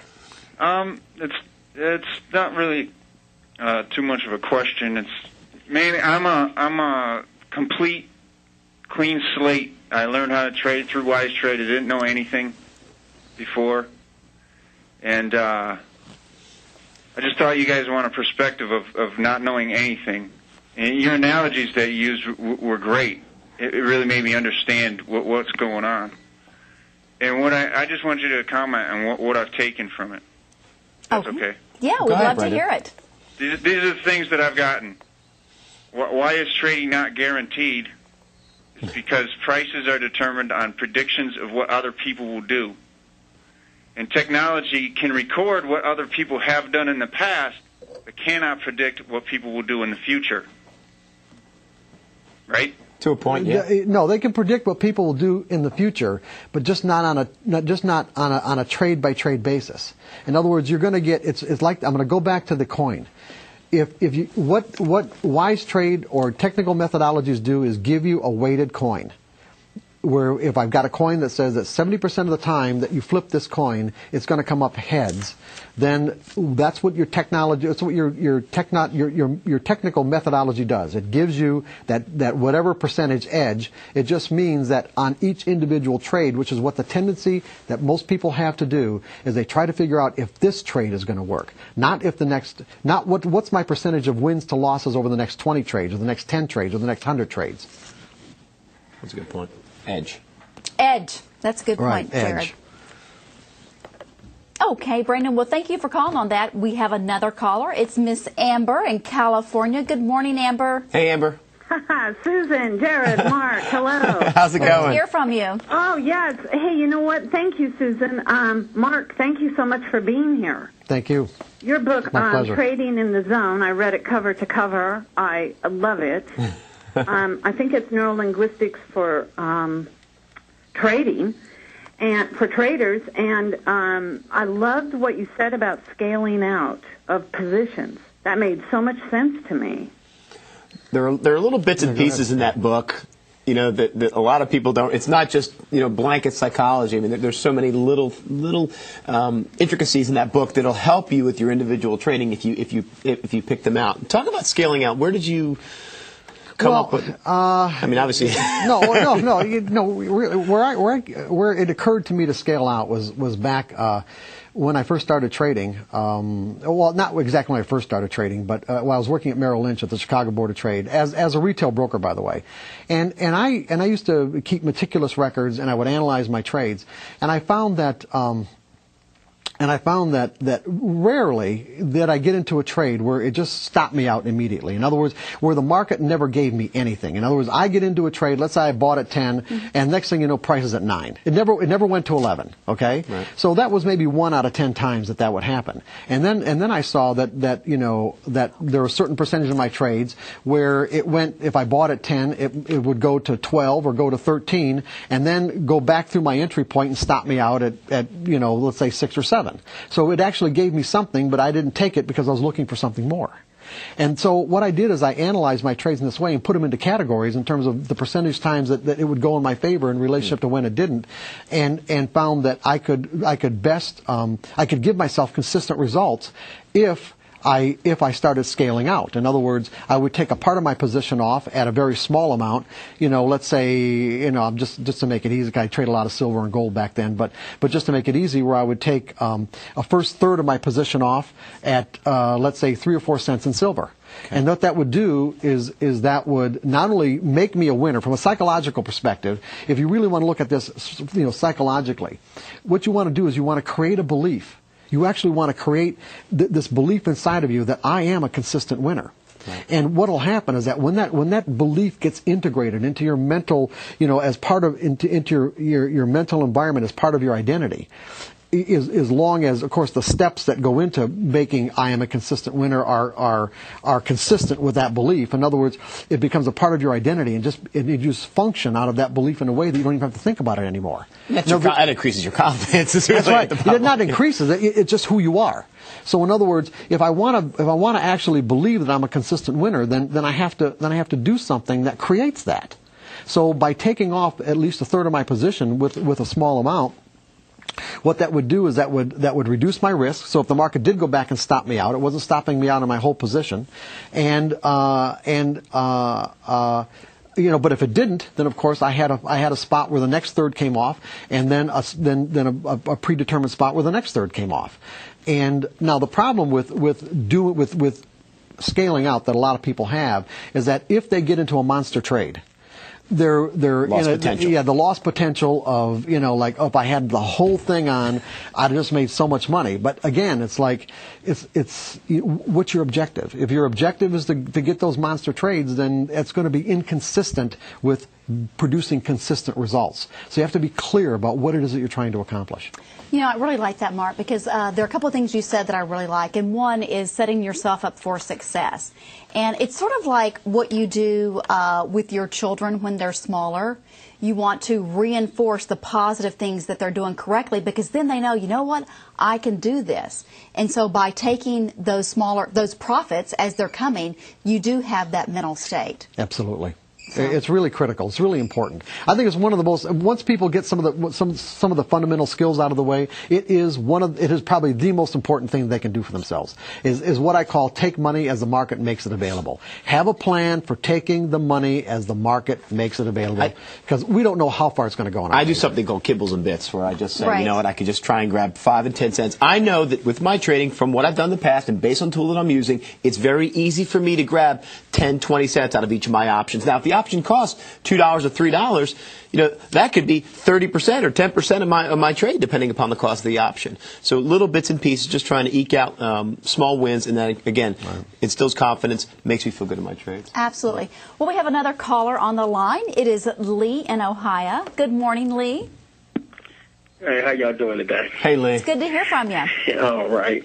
I just, I talked to you when I was down at Wise Fest, and a lot of things that you were talking about I was telling people and teaching people. But once I talked to you in the way that you really summed some things up, it just really just brought it even to light even more for me. Now, one thing it has did, it made me trade so much from a carefree state that if I see a fresh cross on a day and a good month and a good week, I get in it and I mess around and be in 20 different trades. but could there be too much of a carefree state of mind? You say what? I was asking Mark if there could be too much of a carefree state of mind. Well, I mean, I look at it and it took me. I mean, the only thing that I don't play is earnings. Okay. And it took me to, me and you were just talking about it yesterday, Jared. It took me to the mindset that I don't care what the market is doing. If I see the charts is right, I'm getting in, period. Right. I don't even think about nothing else. And it's so funny, when the market went down, I lost some money, and a couple of my friends called me, and they was like, you should sell everything. You should sell everything. Liquidate your account. And I'm laughing. I'm laughing at them. They was like, why are you laughing? I was like, I'm going to win some, I'm going to lose some. I ain't worried about it. I'll make it back. And that was my mindset. And it's just funny that when you get that mindset, you don't just think, you don't even think about nothing else. Yeah, Lee, it's important for you still to have a plan. Oh, no, I got a plan now. No, I do have a plan. And in Lee's defense, if there's one thing Lee has, it's a plan. But it's funny when you said the carefree state of mind. I mean, that's more, now, what you do talk about is something called euphoric trading. Euphoria, That's euphoria, that's different. Well, there could be something here with, there could be an element of that with you want me to cover that? Or I think it's a great idea. Well, all of us, let's put it this way. We talked about expectations in the first segment. Mm-hmm. It's like, when an expectation is simply, a mental representation of what some future moment in the environment is either going to look like, sound like, feel like, taste like, or smell like, okay? Mm-hmm. In other words, if I believe that the environment is going to be a certain way, the outside environment is a certain way based on my mental representation, if it shows up that way, if it shows up exactly that way, how do I feel? Well, universally, this is a characteristic that runs through all cultures. This is a universal human characteristic. How do I feel? You're going to feel good, right? Yeah, you're going to feel satisfied. Good. There could be a range of really positive emotions. Okay, and this is universal. And by the same token, the degree to which the environment does not conform to our expectations, how do we feel? A whole range, like I brought up before: disappointment, dissatisfied, betrayed, whatever. Okay. And usually it's extremes like omnipotence and like total failure. Well, the thing is that all of us have this potential to flip into a euphoric state of mind. And a euphoric state of mind is one where, for whatever reason, whatever expectations we had, let's say the environment showed up in a way that far exceeded what we thought, and it's just like we're as high as a kite. And what happens is that these chemicals get get released in our mind and our body. And the problem with a genuinely euphoric state of mind can be like heaven, literally like heaven on earth. Yeah. And the problem as traders, when we're in a euphoric state of mind, is that in a state of mind of heaven on earth, it is impossible for us to conceive that anything could go wrong. Anything. Impossible. That's when the stops come off. Impossible. Exactly. Risk increases. And so, and I've worked with so many traders, and I can say that I've worked with traders who have, let's say, their threshold for euphoria was one winning trade. Okay. Oh, wow. And there are others who, maybe a string of 4 or 5 winning trades or 2 or 3 winners and a big monster or whatever. But the point is that there's a state at which we can operate at normal confidence, in which we can do all the things, stay in the process of trading, meaning that, we're objectively executing our edges, we're predefining our risk, we're cutting our losses, we have a plan for, taking profits on a consistent basis. And then when you flip into this state of euphoria, all that changes because absolutely nothing can go wrong. And as traders, that's one of the most dangerous places to be, because even though you may perceive that nothing can go wrong, the market may not agree with you. And that's when we have this tendency to violate money management principles, where if we're a 1,000-share trader, we'll put 10,000 shares on, we'll mortgage the house or whatever, because the trade just absolutely, there's no possible way it could be a loser. And in these situations, what happens is that when we've got 10 times the amount of exposure than that we're used to, then all it takes is just a tiny, tiny little bit that the market can come against our position, just a tiny bit. Right. And we can go from the state of euphoria to a state of terror instantaneously. Because of what you just said. You were a 1,000-share trader who now committed 10,000 shares to this trade because you were in this euphoric state. Yeah. When the thing flipped down, your loss is now way outside of what you call the norm. Well, it doesn't even have to be a big loss. It doesn't even have to be. It could just be the fact that nothing could go wrong, and so therefore, you know, it just shatters the state of euphoria, so that we go from heaven virtually to mental hell instantaneously, and it puts us in a state of mind freeze where we just can't even get out of the trade, and we're just sort of watching the market take our money away and not able to do anything about it until something snaps inside of us and we get out. So that mid zone, you kind of want to stay in that. Yeah, you want to stay in normal things. confidence. And what I was picking up about Lee was that he may not be violating money management principles, but when he realized that he could trade from a carefree state of mind, he was kind of doing many trades. You see, he might not have been planning all these trades out and just going from, you know, instead of doing, if he was a 1,000-lot trader or a 1,000-share trader, instead of doing 10,000 shares, if he was just trading 1 or 2 markets, he's trading 20. Okay, right. You know. So we have an email from Ed, the Philly Pip Collector. He said, did most of the knowledge that you're sharing today come to you from your mentor or mentors or from practical experience? How long of a period of time did it take you to trade without fear from the time you started trading with real money? Thank you again for the benefit of your knowledge and expertise. The first part of the question is how long... Who did you learn from, and how long did you trade with Who did I learn from? I started writing The Disciplined Trader in 1982. There wasn't really back in 1982 there weren't even that many trading books available. So this was a personal revelation. Yeah, so this was from your own experience that you're writing this stuff. This is all from my own experiences. Yeah, as a matter of fact, it had to do with you know, losing everything that I owned as a trader, and at the same time being in a situation where I was at Merrill Lynch, you know, where I was observing, you know, not only other brokers in the office, but the behavior of my customers, their customers, having relationships with floor traders, noticing these common themes of errors that we were all making, and then when I ended up losing everything that I owned, that I was in a state of mind where I didn't have anything else to lose, other than maybe my job, because, you know, Merrill Lynch would have known the situation. I'm sure they would have fired me, but they didn't, and so I was able to not trade anymore because I didn't have any money. But at least I still had access to the markets. I still had access to being a trader, and when people really genuinely tap out, they don't get to trade anymore because they don't have the financial resources to do it. Right. So I was in kind of a unique situation where one, and this I could probably explain it, but I'm not going to do it here, in that I just knew that trading was psychological right from the very start. It just made sense to me that it wasn't technical as much as psychological. So is it because of your observation of not only what was happening to you, but Yes. everybody around you, Yes. and then you had bottomed out? Yes. So you got rid of the fear there because you had already experienced. Yes, I had extensive journal work that I did, and so in 1982, you know, when I came to these realizations about myself and about trading, and when I didn't have anything more to lose, everything about my trading changed because it was like the fear dissipated, and it's like I started making consistent money for my customers. Because I was doing the same things, but I was doing it from a different perspective, and not making the errors. So the second part of his question referred to the time it took you to get over your fear, and you think it was more, or you say it was more like almost an instantaneous. Well, yeah, it was an instantaneous, maybe an instantaneous realization, but it was because of these experiences. Right. And so what I started doing is developing the material that ended up in the Disciplined Trader.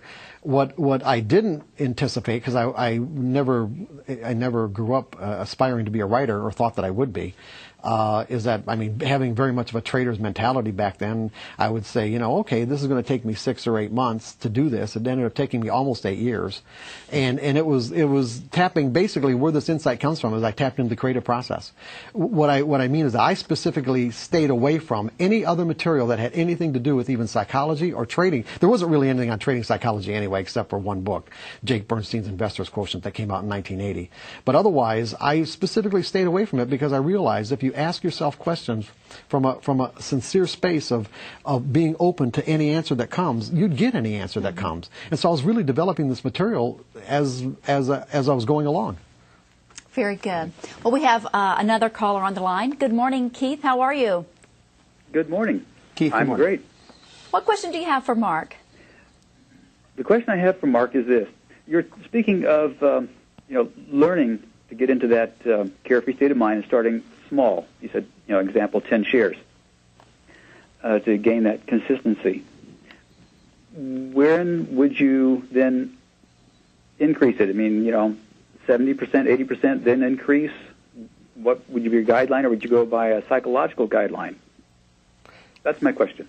Interesting one. Thanks, Keith. I'd go by a psychological guideline. In other words, when you can trade 10 shares perfectly, in other words, when you can set up a trading plan and execute that plan, when I mean perfectly, I literally mean not just execute the plan perfectly, but execute it without any conflicting or competing thoughts about what you need to do and when you need to do it. In other words, it wouldn't even occur to you to make a trading error. And then what you do is you move up to the next level and see how well you do. Is P&L an equation here? Profit and loss, is that an equation? Well, not necessarily. I mean, you can do an exercise like that and not even take profit and loss into consideration. That, in other words, there are many times I've set up for people, trading exercises that really didn't take into consideration how much profit they might have. It was following the plan. It was following the plan. Because we know we're going to lose, Jared. That's right. It's so following you the can plan. live with that loss and Right. just keep moving forward. Exactly. In other words, how well can you follow the plan? And then if you can follow the plan without any conflicting or competing thoughts to do other than what you set out to do, then you up your size. And if you're real comfortable right off the bat, you can up your size even more. But if you find you're not comfortable and you find yourself making trading errors or even thinking about making trading errors, then stay at that level until that doesn't happen anymore. That's great advice. Thank you for that. We have another caller. Frank is the first time calling in. Thank you for doing that, Frank. What can we do for you? Frank, are you there? These are good questions, by the way, that people are giving us. Good they stuff. really are. Yeah. Okay. Yeah. Well, I don't think we have Frank on the line, so let me go to one of our emails. This it says, since you cannot know that a trade will be a winner when you enter it for the same reason, can I assume that a profit target is the same psychology? Assuming that the next tick after I exit a trade, after reaching my pre-assigned target profit, will be a down tick is the same false assumption as when I enter the trade thinking that the next tick will be an uptick, that I must wait for the market to tell me that the trade is over. So it's kind of the reverse. Yeah, there's no way to know how far a market's going to go in your favor. You just have to pick these predetermined spots, or if you don't pick predetermined spots, then use some sort of an indicator like another fresh cross or a trailing stop to get you out of your trades. Very good. Okay, our next email is from Hal in Pennsylvania. And he says, hi, Jared, Mark, and Susan. On behalf of all the wise traders, I want to thank you for this great opportunity to listen to Mark. The question I have for Mark is, over the years, have you found that a day trader can be as successful as a swing trader or long-term trader, provided stops are in place and a good trading plan is in place? It doesn't. It really how you categorize the way people trade is virtually it isn't even relevant. In other words, it depends on how you think about your trading and what you're most comfortable with. So I would think that your trading style has to fit your personality and your time allotment. That's right. Yeah. So a day trader who's got their mind right is going to be just as successful as a swing trader who's got their mind right, and a swing trader who doesn't won't be any more successful than a day trader who doesn't. So. Well, Jared, you touched on something that earlier when I was watching the program, I thought we would ask Mark. If somebody is new to trading and they watch Wise Trade TV and they see that we have all different trade styles and we even have all different markets, a common question we get is, how do I determine what trade style is suitable for me? And how do you think that from a psychological standpoint? Not necessarily, maybe they can spend all day at the computer and they have time to do that. But for who they are, how do you help determine what type of trader is more suitable for their personality? That's a good question. And it's kind of tough one to answer, too. I mean, you'd probably have to meet the person. Yeah, I mean, for me, I mean, it's like even when you do personal consultations, it's like what I realize is that you can't put people into categories or pigeonhole them into certain boxes. That everyone's mental ecology is unique, and you have to respond to that kind of uniqueness. So how a person goes about determining what trading style is most appropriate for them would pretty much be based on what they're attracted to. In other words, even for me, for an example, for many years, I mean, I learned to trade as a swing trader because we didn't have access back in the late 70s and early 80s. We didn't have access to market information. There weren't all these platforms and computer. I mean, because personal computer hadn't even been invented yet. So what we had to do is we had to call our broker for the high, low, and close and keep our own bar charts. So to day trade was absolutely impossible. Right. A day trade away from the market, not being on the floor. However, and so because that's the way I know how to trade, years later, it's like, I'm kind of losing interest in trading, and the reason why is because I don't have the toleration to sit in front of the screen all day long to wait for 2 or 3 trades. Right. My nature is that, I want to be active, and if I'm going to sit in front of the screen, I want to trade. So basically, I had to come to the realization for myself that, even though, yes, I know how to swing trade successfully, I got to learn how to day trade successfully, or otherwise I won't do it at all. So, So in a way, if you think about somebody that likes to go skydiving and, drive fast cars, and they're really always wanting kind of that high adrenaline, position trading to them would probably be very boring. That's right. Absolutely. So kind of take a look at yourself like that. That's right. Okay. Yeah. Well, let's get our next caller. It's Doug in California. Thanks for calling in, Doug. What question do you have for Mark? Well, first, Mark, thanks for being there. And I had a comment and then a question, which is that I read your books, and I saw you at WiseFest, and I've seen the DVD, all the DVDs, and they were wonderful and life-changing and great. So I just wanted to thank you very much about that. Thank you. I seem to need one more thing, which is I needed to get smacked. Mark does that for a small fee, Doug. I see. Okay, right. Well, that's all I can afford. Not anymore. I worked in high tech, and I understand Google and Apple, and I knew the iPhone was going to be a big deal, and I knew that Google wouldn't be making a hardware phone and all that. And basically, I was really arrogant, and it took those things cratering for it to really hit home that my knowledge was nothing. It was worthless, and it's just exactly what you've been saying. And I had the theoretical knowledge, but now I got it for real. So I'm making some big changes, and you're just a life changer, Mark. Anyway, my question is, do you know of any lotion for thinning skulls when somebody has a really thick skull? Just kidding. For thinning skulls. He has a thick skull. Lotion for thinning a skull. Okay, I'm sorry. Is there a lotion? Is that what you're saying? Right. Oh. How do you help a thick skull? But is there any way other than the hard way to get through these lessons that I guess most traders seem to need to get through? Nothing has to be hard.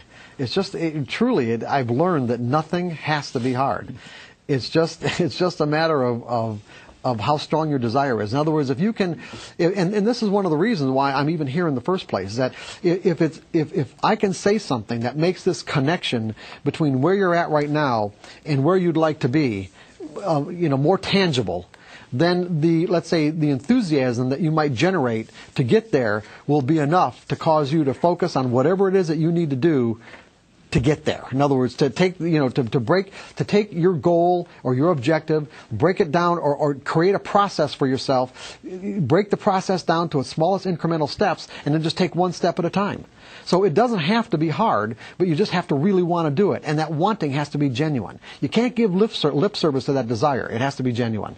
And really, and this is really good. I mean, this is really the secret. That when I say it's genuine, what that means is that whatever you need will come into your life. I guarantee you that. If your desire is genuine, whatever you need will come into your life. And that's because we have the power within us. That's right. To bring it out. That's right. Okay. Right. We have another caller. It's Rich in California. Hi, Rich.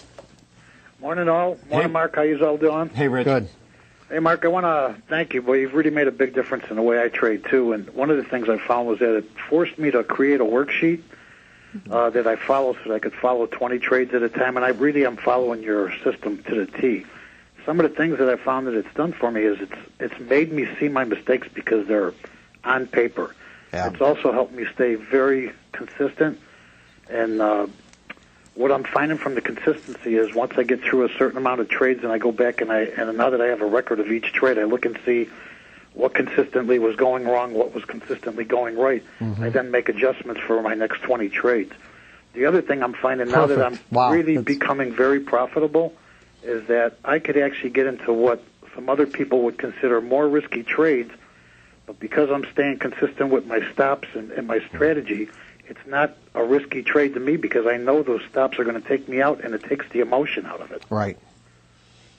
Perfect. I wanted to thank you for everything. Yeah, you're welcome, Rich. I thank you for calling and sharing that with us. It's like one of the things that you're realizing is that when you take a consistent approach, which most people don't have, they actually have a random approach and don't know it. But when you take a consistent approach, you're learning what works and what doesn't, and you become confident in your ability to be able to assess that. Whereas with people, they're taking a random approach. They don't ever learn what works and what doesn't because they're using an unlimited number of variables to generate a trade. In other words, when they get into a trade, when they get a signal and they start building a case one way or the other to either take the trade or not take the trade, all the let's say the rationale that they're using to build that case or to take it or not take it are these unlimited variables that they're adding into the equation, which prevents them from ever learning what works or what doesn't. And correcting the proper thing. I mean, you can't tweak a variable if you don't know what variable you changed. Absolutely right. Well, Mark, right. I think it's wonderful that Rich called in. We have a stack of emails, and a huge number of them are not questions for you. They are thanking you because they have read your book, they've watched your DVD, and they are on their way to, making better trades. So that's wonderful. Wow, thanks. We have an email here from Roger in Toronto, and he says, "I like to thank Wise Trade TV, the Wise Trade TV team, and Mark for this wonderful enlightening session. Timing is perfect now. I'm in the state of disappointment because of big losses. My question is how a strong and carefree mind, which is a consistent state of mind, can analyze the randomness to create the consistency. What do I have to give up to change my way of thinking?" There's that question again. Boy, analyze the I have to read that question. Can I see that question? Yeah, it's my question here, right there, Jared. There you go, Mark. He's referring to accepting randomness to create consistency. How strong and carefree mind, which is consistent, I can analyze the randomness. Here, first of all, as I kind of break that question down, you're not analyzing the randomness, for one thing. You're not analyzing at all. What you're doing is you're buying or developing a methodology that just finds patterns in collective human behavior. So the idea that you have to analyze anything is probably where the problem is. You're not analyzing randomness. All you're doing is accepting. You're accepting the fact that the outcome to the pattern is random. And that's probably the best I could do without talking to him personally. Having faith in your tool is what he's saying. The market is a random event. The tool gives you edge.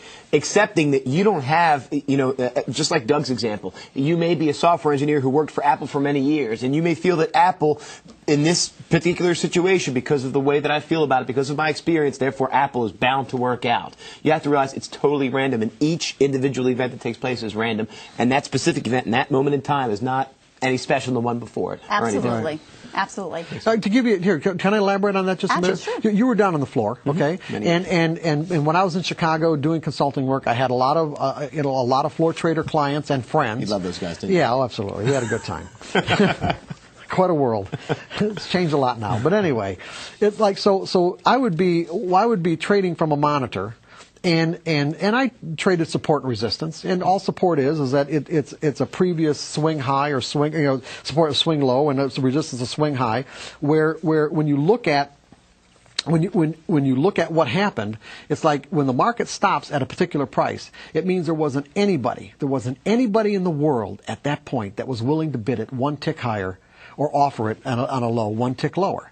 Now, when it reaches that point again, you have to ask yourself, is there enough momentum here? Is there enough conviction in the market for someone to actually bid it past that price? And and that's the kind of assessment that, let's say, that you make when you're trading from a subjective point of view, not a what I call a mechanical point of view when you're learning how to think in probabilities. But just to make the example, is that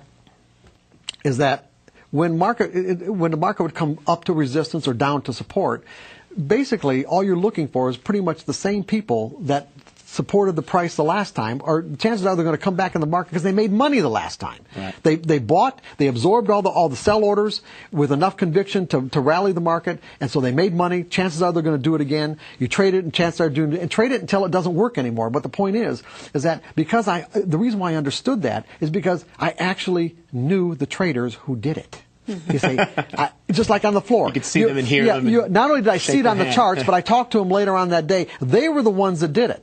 And there were times, for an example, when I'm thinking, okay, I wonder if so-and-so is going to do this and that. And the trade didn't work, support failed, because guess what? They were at lunch. Right. That's simple, okay? They were at lunch. Very good. Okay, we have an email from Christopher in California. He says, I look at a lot of trades and don't get in. Then I get frustrated because the price that I could have gotten in at would have created a winner for me. This happens all the time, yet I still hesitate to get in. Any recommendations? Well, I don't know if that person should be paper trading at least. I mean, they can't tell me that they can't get in paper trading. I mean, that would be very unusual. I'm not saying it's not impossible, but, Right. but at least paper trading, they should be practicing getting in. And then when they're real comfortable with their ability to do this, just if they trade one share. It's the fear of pulling the trigger. Right. That's a trading error. That's right. You used the term trading error before. That's a trading error, not getting in. That's right. Absolutely. It's not. Yeah, that's a when trading error. you get your signal, you don't get in. That's right. a trading error. So trade it, paper trade it until you can do it really comfortably, and then if it and then go to one share. Well, that's something that we talk about at Global Tech. We have clients that get the software, but they forever paper trade. Right. And it's like, come on, just go in, do a trade, buy 10 shares, do anything. Right. Just make a real trade and immediately get out of it just so you have the experience of making a real trade. Right. Get your mind over it. It's going to be okay. Yeah. Okay, well, we have another caller on the line. It's Mark in New York. Hello, Mark. Hi, how you doing today? Hey, Mark. Great. Thanks for calling in. What do you have for Mark here? I have a couple of questions and comments for Mark. First of all, I love both your books, Trading in the Zone and The Disciplined Trader. They've helped me tremendously. And what I've done is I'm consistently looking for about 15 pips trading the Forex. Okay. And I've calculated that with 2 lots or 2 mini lots or whatever I'm trading, over a period of 2 months that I could double my account if I do that consistently 4 days a week. Okay. So, and I've been playing with small amounts of money and staying on track with that. So that mental game has really helped me to not just always be looking at the computer 24 hours a day, seeing what's out there. It's looking for one particular trade at a specific time of day. Right. I have a question for you in relation to your background. I have extensive training in NLP and hypnosis and other related fields, and you seem to talk a lot in the same language. Have you studied NLP or hypnosis at all? No, not really. When I first started developing this material back in like I said, 1982, I think NLP was just beginning, and I don't know exactly when it started, but I did look into NLP at the time. But at that time, it wasn't really very evolved like it is, like I'm sure it is now. In that NLP back in the early 80s was used mostly as a kind of mental manipulative technique for salespeople, and it really didn't appeal to me. And when I made up my mind that it didn't appeal to me, I just didn't go back to it ever again. So. And as far as hypnosis is concerned, I mean, I've used self-hypnosis for myself in terms of making my own self-hypnosis tapes and putting certain affirmations on the tape and listening to it over and over again. But I don't have an educational background in hypnosis, if that's what you're asking. He was swinging this clock in front of it. Was it? Right. Okay, well, really good. Guys, we have an interesting email. This is from Susan in Houston. And she says, hi, everybody. You are all so great. My question to Mark is that I have been trading about 7 years. I traded early on and learned a lot of what you're saying by trial and error. I have spent several years learning about the market, thinking I could be perfect and get through this with no pain if I did. I have taught my daughter how to trade, and she's making thousands. I sit here and I have this wall and I don't trade. I want to desperately. I can see all the trades and know what to do. I guess I need courage. Somewhere I went wrong for me. What would you say to me? Thanks in advance.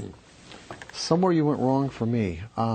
She taught her daughter how to trade successfully. She knows what she's doing, but she just can't. She doesn't have the courage to do it. Was this an event that stopped her from? No, I would say it's she's probably so much of a perfectionist that it would make it extremely difficult. But people who have a tendency to be extremely, oriented towards perfection would find it very difficult to trade, because you really have to think in probabilities, and a probabilistic mindset is almost the exact opposite of a perfectionist mindset.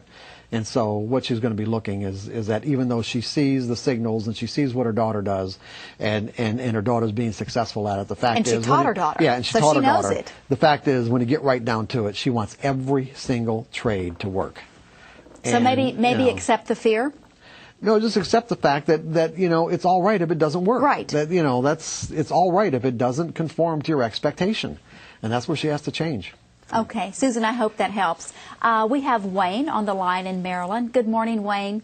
Hi, how you doing? A really good session. I was just listening to it the last hour and a half, and I just wanted to add something, which I agree with Mark 1,000% on trading psychology. The consistency factor, that you're doing something consistent, and if it goes against you, you have to know that it's normal, like the normal cycles and patterns of a stock. And if you're getting into a good stock that goes against you, you shouldn't really panic because it went down. Like, for instance, what's happening with Apple nowadays, it's going through its normal pattern because it went up so much. And to add to that, what could help some people's fears is by doing other measures, buying a protective put or active trade in other stocks to bring in money while they're watching that. I think, let me actually, I want to ask a question on the heels of your question, Wayne. If normal patterns and cycles, okay, well, first of all, what is normal? But a normal, average trading range of a stock. Mm-hmm.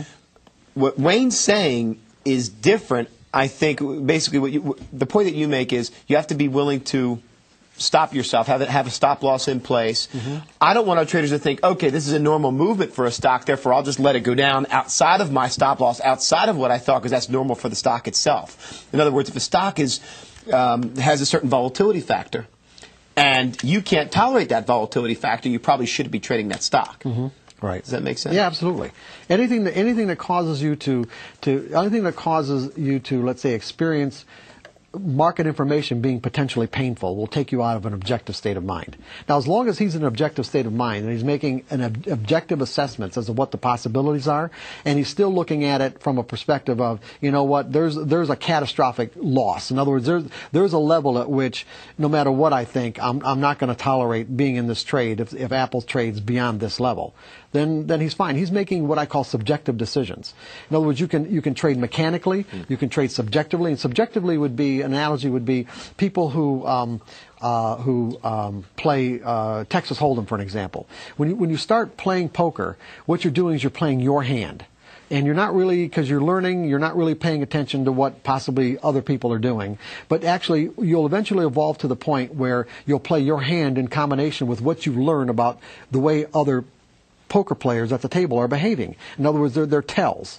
And then you'll get to the point where you can actually not even have to look at your cards, you're just going to play the players. You can evolve as a trader to actually trade in a way where you can trade subjectively by asking yourself several if-then questions and determine pretty much what people are thinking in a way where you can make these objective assessments about what the potential is for a particular stock or commodity or whatever to do what it's going to do. But at the same time, you always have in mind, what does the market have to do to tell me that whatever I think isn't working? So you've got your basic objective criteria, right. And once you become more advanced, you can use the subjective mind to influence. Right, but I would not suggest people get into subjective trading until they've got this mechanical part down pat. Right. Absolutely. Otherwise, they're just going to get really screwed up. Yeah. Absolutely. Okay, well, we have another caller on the line. It's Kevin in Florida, and this is your first time calling. Thanks for calling in, Kevin.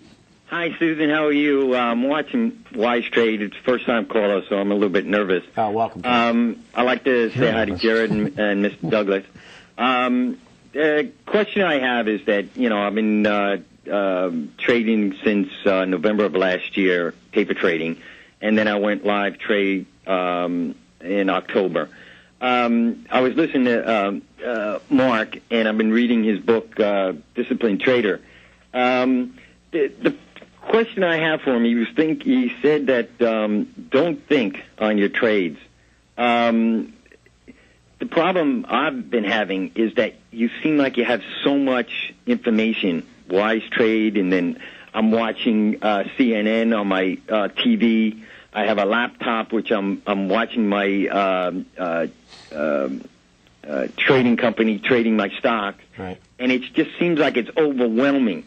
And he come out with just a simple thing: don't think when you trade, but you're getting all bombarded from Kramer on CNN, and you just don't know where to go. Sometimes. Is there any way where you can just like settle your mind down to where you can just go to one area and take information? I don't know if you understood. No, I understand exactly what you're saying. You're right. It's overwhelming and it's completely unnecessary. Wise Trade and Wise Trade TV. No. You know? No. What I'm saying is that pick whatever edge you're going to trade, and do not expose yourself to all the extraneous information surrounding it. It isn't necessary. The edge is either going to work or it's not. And if it's a good edge, it's going to work a higher percentage of time that it's not. And all the other information that you think that you need is not necessary. Yes. And when I say don't think, I'm not saying don't think about the risk. Don't think. In other words, I'm saying yes. Think about how much it's going to cost to find out that trade's going to work. Think about a profit, a way to take profits. But as far as the relationship about what you need to think about when that edge appears, is that there's nothing to think about. There's nothing to consider. There's nothing to evaluate. There's nothing to analyze. Some of the most successful, I'm going to chime in here, some of the most successful traders that I found were very, very simple and straightforward to the point. They had one tool, they acted on it, period, That's right. the end. Right. All the guys that aren't making money, I can tell you that I remember specifically, there was this one guy, I'm not going to mention any names, I'd walk into his office, he had Bloomberg, bar charts, Right. all these 15 million screens going on, he's analyzing, picking, I see him and all this stuff. And the guy's driving around a 1982 Honda, and this is 1998, he's got a 1982 Honda, and and what you drive doesn't mean anything about, what kind of money you're making, but the guy just couldn't make a buck. Right. And he would commit all of his money towards these types of tools that cost thousands of dollars a month, and just couldn't make a decision because it was just an overload for him. Well, and I know that a lot of people that are new to Wise Trade and watching Wise Trade TV, I mean, we talk, a little bit about, be aware if the stock you're about to trade has some news story on it that could affect if it's earnings or, some big drug announcement. But for the most part, keep it simple. Yeah. Can I interrupt you just for a second, Sue? Because what you're bringing up is really important. What you do is you take that news story and factor it into how much you're going to risk. Right. Factor it into where you set your stop. Exactly. Very good. Yeah. Okay. We have another caller. It's Molly in California. Good morning, Molly. Good morning, Hi, Susan, Molly. Jared, and Mark. Good morning. What question do you have for us? Okay. Well, first I want to tell you thank you to Wise Trade TV for bringing Mark on the show, because it's really helped me a lot. My question has to do with what he was first talking about. Are you there? No, we're here. Okay, sorry. I started looking at the TV. I'm so sorry. Okay, he was talking about what a pro sees. He said a pro sees his entry. If you could just go back over just what else the pro does. After he sees his entry, what does he do? I got the part where you said he has a money plan. But what else does he do? He acts immediately. Yeah, really, it's pretty simple. When a professional trader, when his edge appears, he doesn't think about whether the edge is going to work or not. But what he does think about is how much is it going to cost him to find out if the trade's going to work. In other words, he assesses the risk, puts the appropriate stops in the market, and develops a plan for how he's going to take his profits if the trade goes in his favor. Does that help? Sure. You're saying he actually goes in, puts his stops in place. Not all pros put their stops in place, by the way. There are people, for example, I often don't put stops in the market. I just wait for the market to come to my price, and I just get out. I just don't have to put it, because I know I'm not going to violate that principle. That's a personality. That's just well, that's me. In other words, I know there's no possible way I'm going to violate the issue. So sometimes I'll put a stop in the market, sometimes I won't. But oftentimes I don't. It doesn't matter. If I'm sitting at the screen, I won't bother doing it. But you're the disciplined trader. Well, yeah, absolutely. So you can do that. You really are like the disciplined trader. Well, yeah. I mean, literally. Literally, yeah. Okay, well, we have a good email from Bruce, and it says, wonderful show. I find myself making a few trades successfully, and then I have a larger losing trade. Sometimes it is caused by a sudden market move on the opening, which I am hoping that market will come down to my entry, or even worse, where I had my original stop loss. This has been very disappointing over the years. My wife and friends think I'm the most intelligent investor, and yet I've never had a profitable year trading, and I've been trading and trying to learn how to be profitable for over 30 years. Please help, and yes, I'll do anything. Yes, I'll do it. You know what? I'm gonna have to read that. Okay. I'm not sure if I followed all of it, so.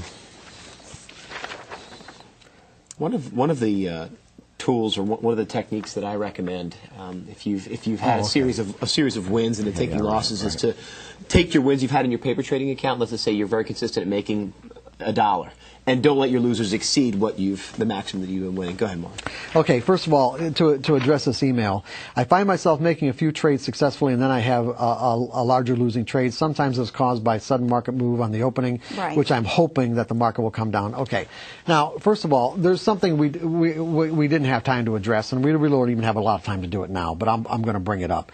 And that's consistency just isn't a function of learning how to think in probabilities. In other words, it isn't learning, to train your mind to understand and believe that there's a random outcome to these consistent patterns. There's also other factors involved, and that's what I call self-sabotaging beliefs, where not everyone, we don't grow up with this unlimited capacity of self-valuation. In other words, how much money am I really worth, and what can end up happening is that there could be a self-valuation issue. So in other words, if we end up making money as trading, we might not feel we deserve the money for some reason, and then make a trading error, which in this case he's saying on the opening, which I then hope the market. Okay, he shouldn't be hoping anything. He should have his risk already predefined and in the market, and the market either conforms to the pattern or not.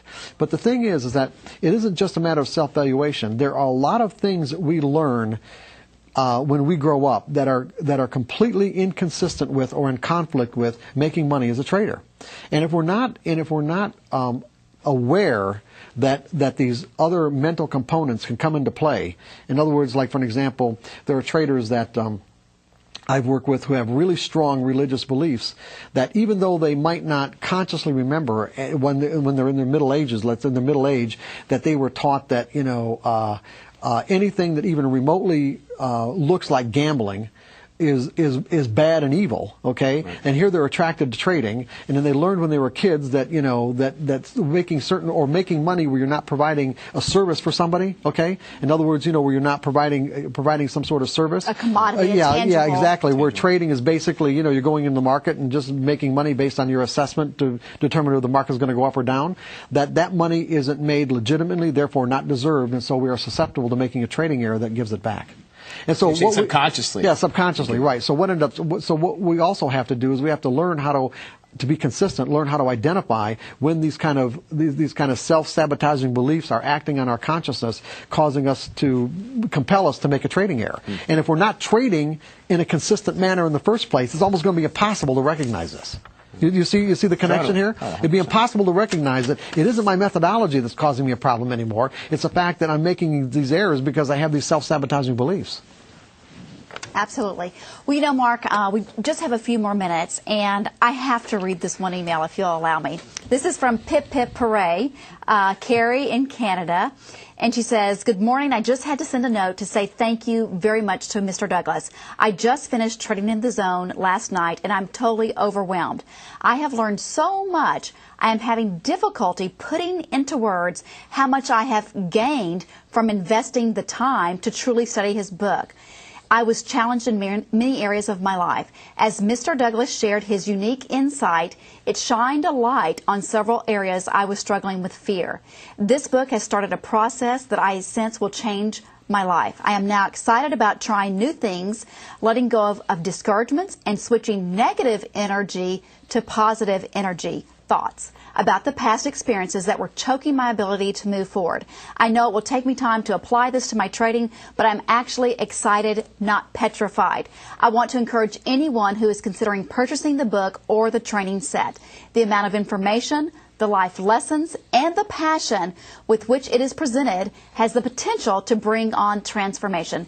Mr. Douglas, thank you What a nice for email. offering a training that has brought about revelation in my life. God bless you. Thanks for doing this program today. We are so fortunate to you and WTV for providing this valuable training. Pip, pip, hooray. Thank you very much for that email. Yeah. I would like to have a copy of that. You may have this one. Thank you. That's very So, nice. it is really powerful. And, Mark and Jared, you guys have been trading in the deepest of the trading pits, and you know how hard it can be to get your mindset right.